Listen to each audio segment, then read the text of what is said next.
Eto guys, ang aming dinner. So, walang nangyaring lutuan kasi tinamad kami. So, ayan. Yan lang.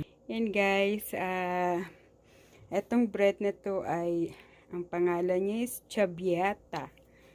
Ciabatta, and ayan, binili namin to sa Italian market.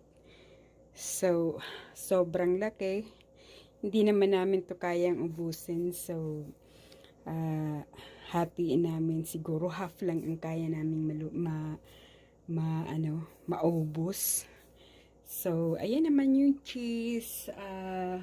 Ito yung bria sabare na cheese. Pagkatapos, ito ay roblosong.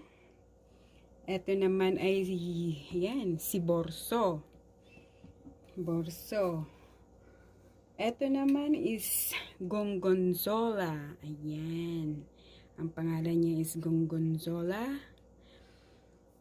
Yes. Ito ay si champlori. Cheese.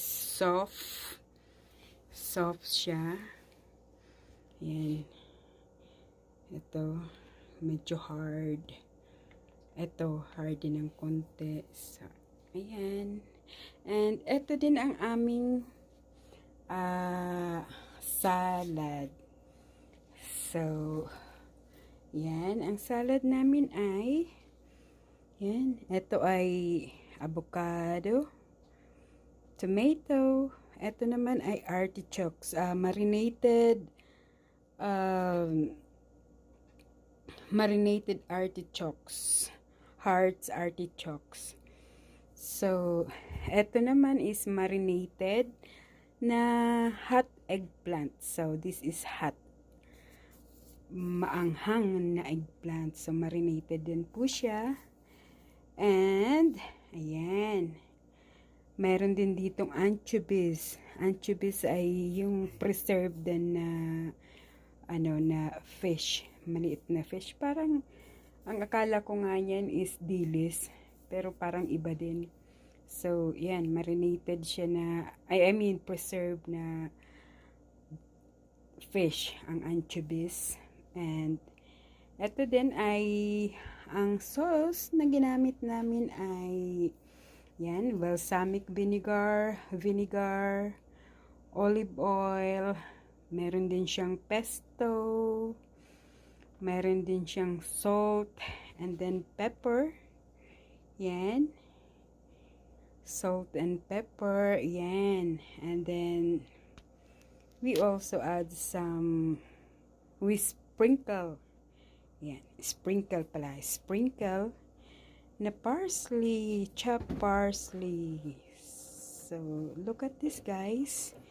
This is so healthy. Yan. And, lang siya. Napaka-easing, gawin, i-prepare, I mean. So, yan, kung gusto mong healthy para sa family, so you can make this for your family. Yan. So, ito din ang aming wine, and Peler.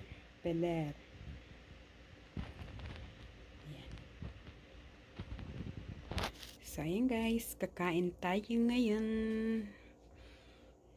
Ayan. So, simple way of preparing dinner. Walang lutuan na nangyari and super healthy. Ayan guys.